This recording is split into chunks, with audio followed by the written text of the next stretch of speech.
Gubernur DKI Jakarta Anies Baswedan memutuskan menarik rem darurat dengan kembali menerapkan pembatasan sosial berskala besar atau PSBB secara total terhitung Senin 14 September mendatang. Keputusan ini diambil setelah melihat perkembangan wabah COVID-19 di ibu kota. Dari 267 kelurahan di Jakarta, 262 kelurahan memiliki kasus positif aktif. Dan kita akan bahas malam hari ini bersama beberapa orang narasumber melalui sambungan Zoom. Sudah ada Ketua ID Wilayah DKI Jakarta, ada Pak Slamet Budiarto. Pak Slamet, selamat malam. Kemudian ada Dewan Pakar Ikatan Ahli Kesehatan Masyarakat Indonesia atau IAKMI, ada Pak Hermawan Saputra.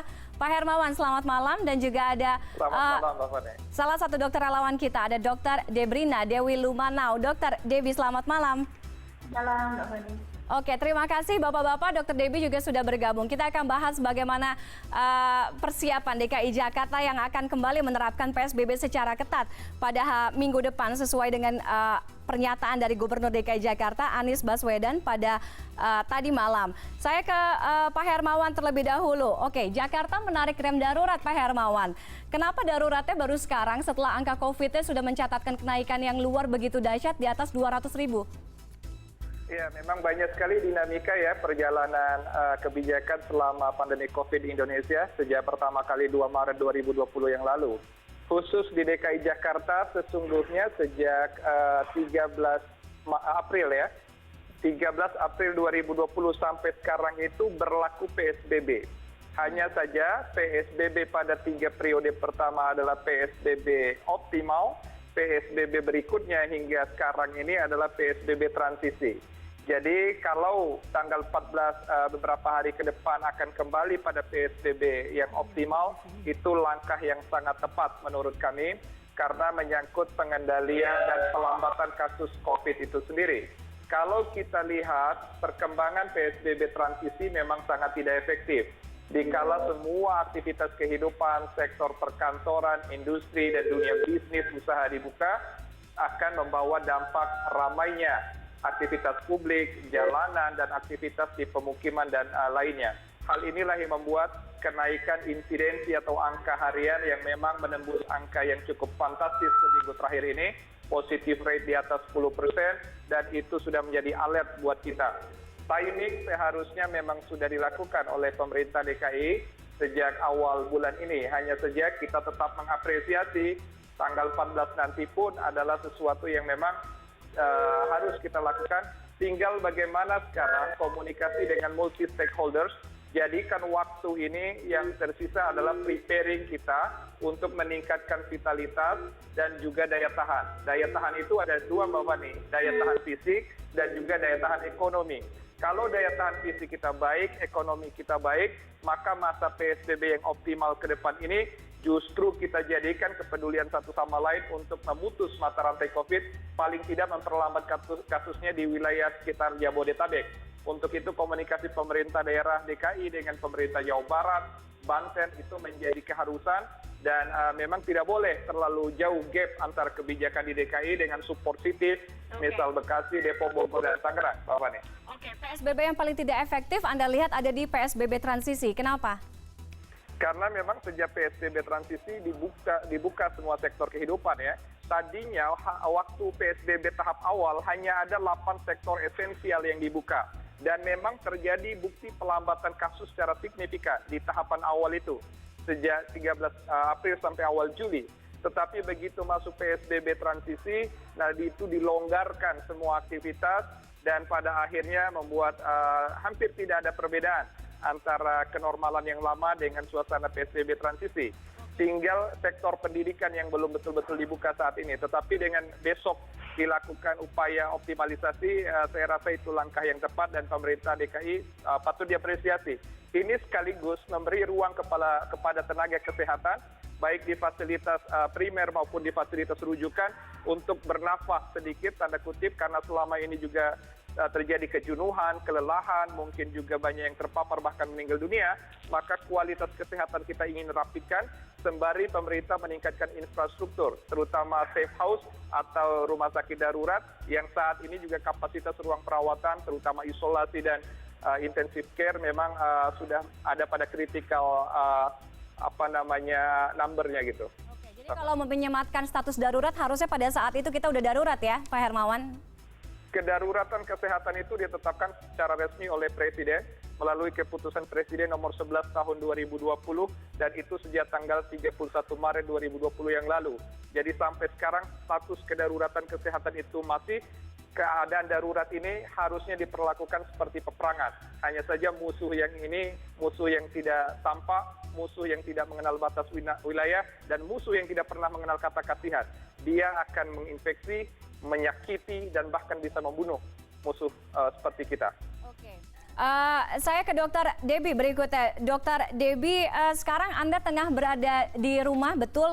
Dalam status off? Suaranya nggak jelas, kecil banget. Oke, boleh. Dokter Debbie bisa dengar suara saya jelas?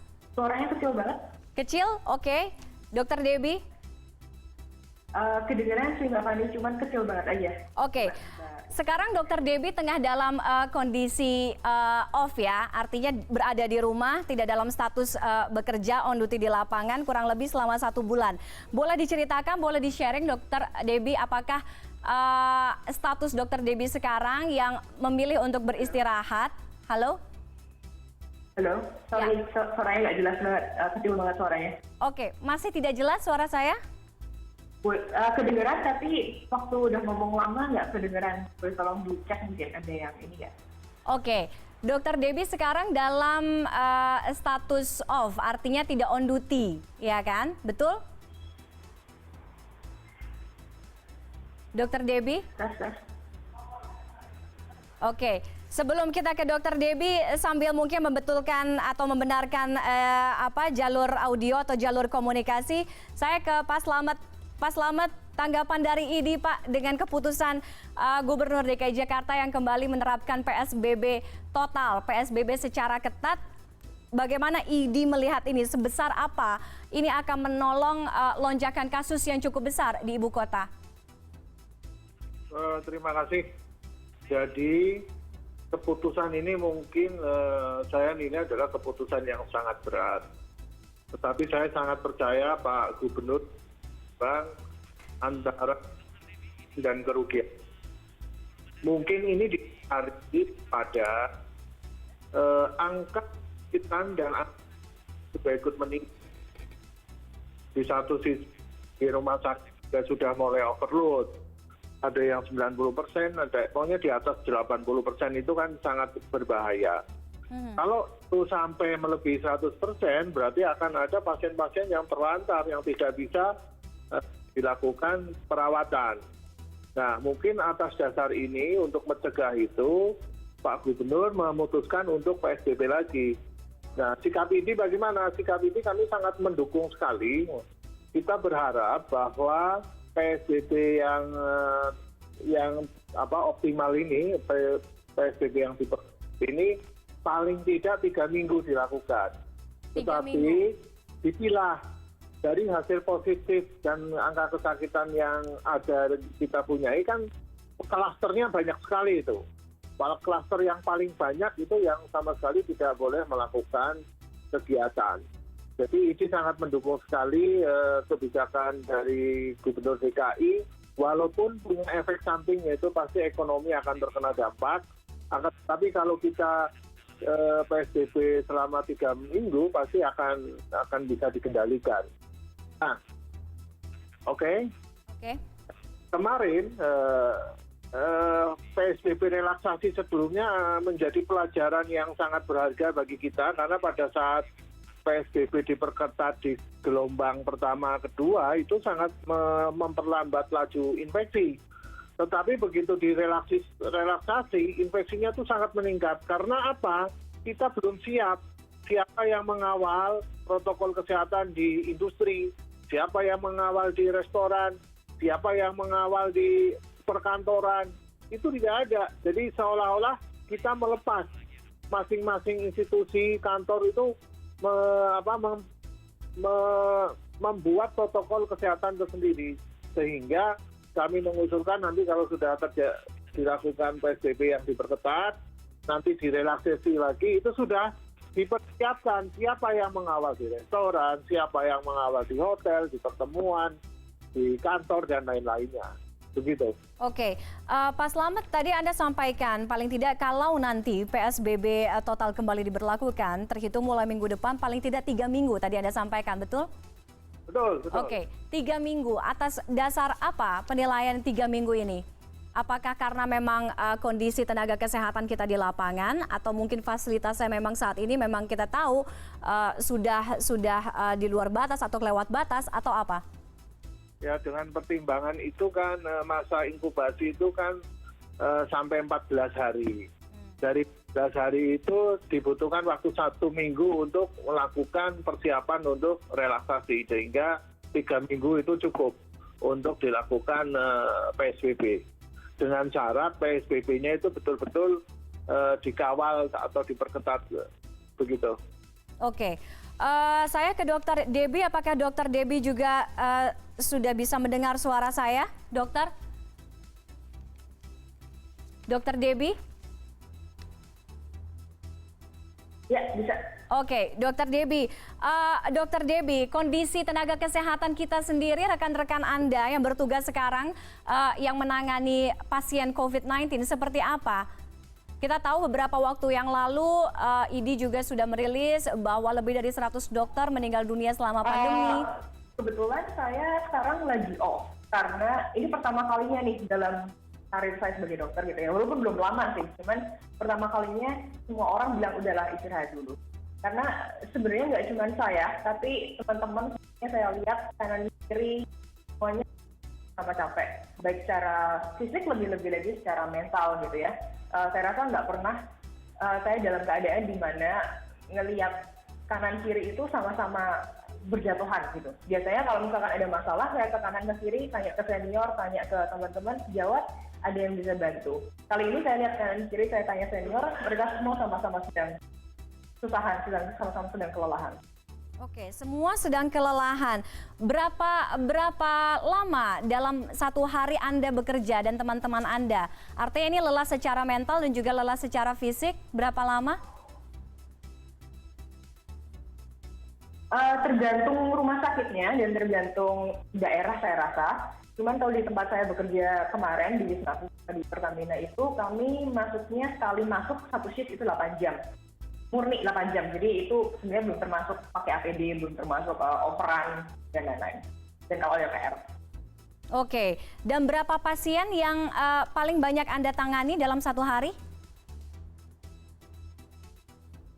Wah, itu tergantung banget. Jadi, dan tergantung di mana. Jadi kan beda nih, kalau misalnya kita di isolasi, kita di IGD, kita di ICU akan beda porsinya kan. Cuman kalau yang paling banyak, itu memang di bangsal isolasi biasanya, di mana pernah, ini waktu awal-awal Wisma Atlet sih ya, waktu awal Wisma Atlet itu karena masih baru dan masih kekurangan dokter, saya rasa sekarang udah jauh lebih baik, kita bisa satu dokter pegang 3 lantai, jadi satu lantai itu bisa bervariasi banget, cuman bisa 30-50 pasien. Oke, cukup banyak artinya. Oke, kita masih akan lanjutkan pembahasan ini bersama Dr. Debbie, Pak Slamet dan juga Pak Hermawan. Kita evaluasi bagaimana PSBB di ibu kota yang selama ini berjalan kurang lebih selama 5 sampai dengan 6 bulan. Artinya ketika nanti minggu depan PSBB total ini atau PSBB kembali diberlakukan secara ketat, harus ada efek yang maksimal atau yang optimal. Apa yang harus dilakukan kita akan bahas usai jeda. Tetaplah bersama kami di CNN Indonesia Connected.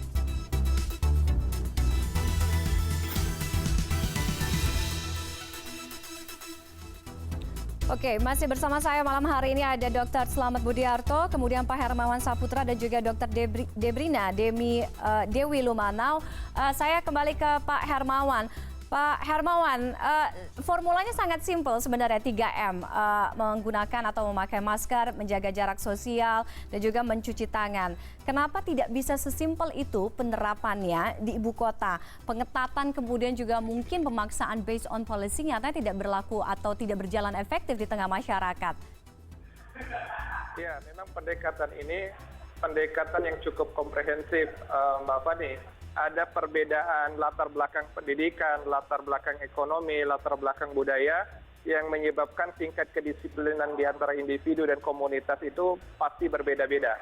Ditambah lagi dengan adanya motivasi untuk beraktivitas, mencari penghasilan, sisi ekonomi, ini menyebabkan bertambahnya risiko di keramaian. Nah, oleh karena itu memang pendekatan kebijakan adalah pendekatan yang paling mungkin. Maka dalam penanganan COVID itu ada pembagian peran, ada yang betul-betul melakukan penelitian berkaitan dengan perilaku virus, terutama mencari vaksin atau juga obat terkait dengan COVID, itu tugasnya para akademisi, para peneliti, dan juga para ilmuwan. Tetapi ada tugas kita sebagai individu dan bagian dari masyarakat, yaitu meningkatkan kualitas perilaku, personal hygiene, menjaga jarak, menggunakan masker, mencuci tangan, sekaligus hal yang sifatnya community based. Jadi bagaimana di lingkungan RT RW itu diperkuat betul bagaimana proses screening dan early detection-nya. Nah, ini tugas kita. Nah, di sisi lain ada tugas pemerintah. Nah, inilah yang sedang kita bahas, bagaimana pemerintah memiliki kebijakan yang firm untuk mencegah dan mengendalikan COVID. Himbauan saja tidak cukup, tetapi arah kebijakan itu penting untuk mampu mengendalikan virus, sehingga dampak resiko itu mampu terukur, dan pada akhirnya kita juga bisa melakukan refreshing economic growth gitu ya, atau rebound ekonomi itu gampang kita ukur nantinya. Tapi kalau kita biarkan begini-begini saja, dampak dan resiko itu memang agak sulit. Maka langkah yang diambil pemerintah DKI ini kita anggap tepat. Kira-kira gitu. Kebijakan apa yang paling tepat untuk Jakarta, tadi seperti yang Anda sampaikan. Kemudian yang harus menarik rem darurat, apakah hanya ibu kota, apakah Indonesia juga harus tarik rem darurat? Iya, kalau memang Indonesia siap secara nasional itu lebih baik. Nah, sebenarnya kan tidak ada opsi lain. The one and the only policy option kita itu adalah PSBB. Sesuai dengan peraturan pemerintah nomor 21 tahun 2020, jadi payung atau opsi kebijakan itu tidak ada. Yang ada PSBB sebagai satu-satunya kebijakan. Persoalannya PSBB ini diambil tidak oleh pemerintah daerah sebagai instrumen pengendalian. Di tahapan awal dulu, banyak daerah pada tingkat kabupaten kota yang berinisiatif untuk mengambil ini. Tetapi pada level provinsi hanya 3 yang pernah melakukannya, yaitu DKI Jakarta, Jawa Barat, dan Sumatera Barat. Yang eksis sampai saat ini adalah Jakarta dengan Jawa Barat sebagian. Nah, oleh karena itu, kita berharap epicentrum awal Jabodetabek ini betul-betul bisa menjadi lesson learned ketika mampu mengendalikan virus itu sendiri. Kita berharap DKI ini kan ibu kota negara kita. Jadi disorot oleh dunia, kalau DKI berhasil mengendalikan kasus, akan ada image bahwa Indonesia mampu mengendalikan kasus ini dengan baik. Paling tidak adalah puncak kasusnya kita lewati untuk wilayah Jabodetabek. Kalau kita ingin spread, melebarkan lagi adalah Pulau Jawa. Tapi kalau mau dan kuat dan mampu, seluruh Indonesia akan lebih baik. Tetapi kan sesuatu yang kita pertimbangkan juga berat secara ekonomi. Kita tidak seperti Malaysia, India, dan beberapa negara di Asia yang cukup berani melakukan national protection atau lockdown gitu ya untuk negaranya. Tapi kalau kita tentu beda kapasitas, beda kebijakan, beda juga budaya. Kita berharap dengan PSBB adalah pilihan yang optimal. Kita mengapresiasi proses yang berjalan ini. Pak Fani. Oke, Pak Slamet, tadi Dr. Dewi sampaikan bahwa kenyataannya fakta di lapangan bahwa tenaga kesehatan kita sudah mulai kelelahan, lelah secara fisik dan juga lelah secara mental. Bagaimana upaya juga melindungi, memberikan semangat khususnya bagi para nakes yang langsung berhubungan dengan COVID ini, karena mereka juga termasuk yang rawan tertular, Pak Slamet. Ya, pada dasarnya kami kan dokter terikat dengan sumpah. Selama kita masih punya kekuatan, kita akan menjalankan sumpah itu, yaitu melayani masyarakat. Yang paling kita sampaikan adalah paling tidak pemerintah mengurangi jumlah pasien yang masuk rumah sakit, yaitu salah satunya dengan PSBB yang diperketat tadi. Dengan PSBB diperketat tadi, maka berdampak langsung kepada angka kesakitan pasti akan turun. Kalau angka kesakitan turun, maka pasien akan sedikit di rumah sakit, sehingga dokter-dokter tidak kelelahan. Tapi kami ID memberikan usulan PSBB diperketat ini akan optimal jika diikuti oleh daerah sekitarnya, yaitu Jakarta, Bogor, Depok, Jabodetabek. Jadi itu. Nah, ini adalah sebuah pilihan yang pas, tapi harus dipilih dengan segala konsekuensi. Ya, memang konsekuensinya adalah ekonomi yang akan turun seperti itu. Tapi di sisi adalah menyelamatkan kesehatan masyarakat. Itu saja. Oke, Dokter Debbie, berbulan-bulan Anda menangani pasien COVID kurang lebih 5 sampai dengan 6 bulan. Dan Anda juga mengaku bahwa Anda dan rekan-rekan sejawat lelah secara fisik dan juga mental. Apa yang membuat Anda bertahan?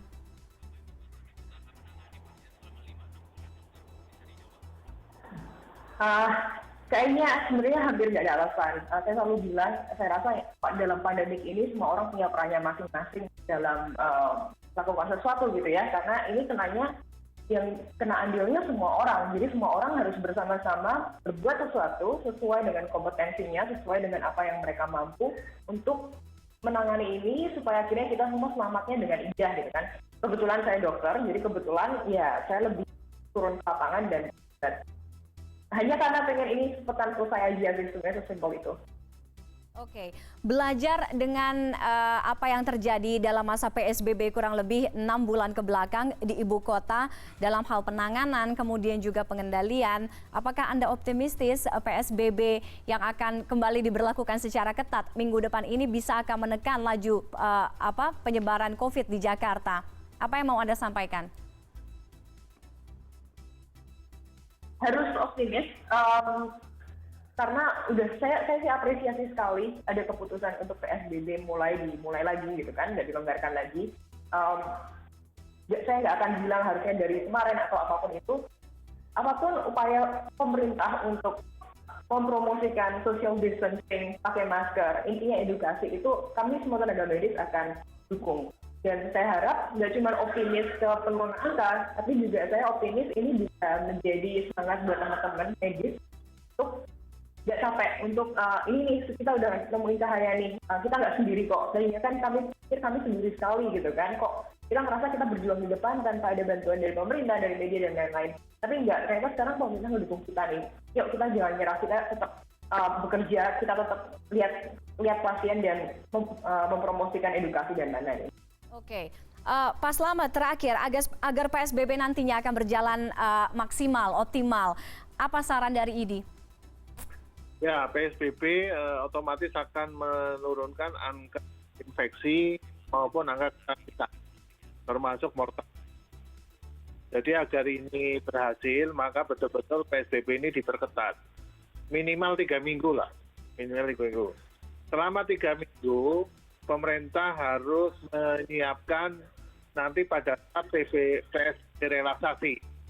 Jadi betul-betul memperketat protokol kesehatan di semua lini, termasuk penyediaan masker di terminal, di pasar, dan di semua tempat, sehingga nanti akan berefek optimal dan itu akan menurunkan angka infeksi, mortalitas, serta morbiditas tadi.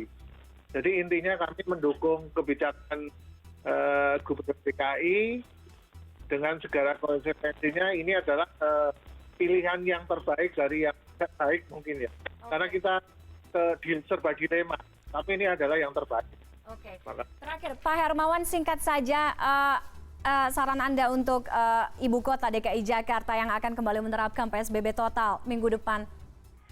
Ya, yang harus dilakukan secara kebijakan sudah diberikan pernyataannya oleh Pak Gubernur, tetapi secara komunitas kita harus memperkuat pada lini masyarakat, di mana RT, RW, kampung, dan kelurahan menjadi basis terbesar.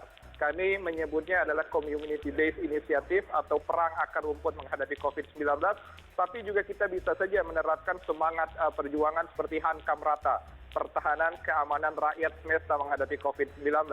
Hal ini harus datang dari kesadaran yang paling utama, dari individu, dari keluarga, dari masyarakat. Kalau budaya keselamatan dan ketertiban ini dilakukan sejak dari dini, individu, keluarga, dan masyarakat, maka kita tidak akan sulit. Dengan adanya kebijakan PSBB, ini akan mampu melakukan pelambatan, tetapi tadi yang paling optimal, kontribusi terbesar dalam penanganan COVID dan penyakit menular lainnya, itu adalah perilaku. Perilaku individu dan perilaku masyarakat inilah yang menentukan. Kita berharap dan membantu para tenaga medis, tenaga kesehatan yang ada di rumah sakit, seperti Mbak Debrina dan kawan-kawan. Kita cukup hormat, kita apresiasi, tetapi saat inilah kita berjuang untuk membantu mengurangi beban teman-teman di garda terakhir atau benteng pelayanan kesehatan kita. Terima kasih, Mbak Fani. Sehat selalu dan sehat Indonesia. Terima kasih Pak Hermawan, Pak Slamet, dan juga Dr. Debbie sudah bergabung dengan CNN Indonesia Connected malam hari ini. Selamat malam, semoga semuanya tetap sehat.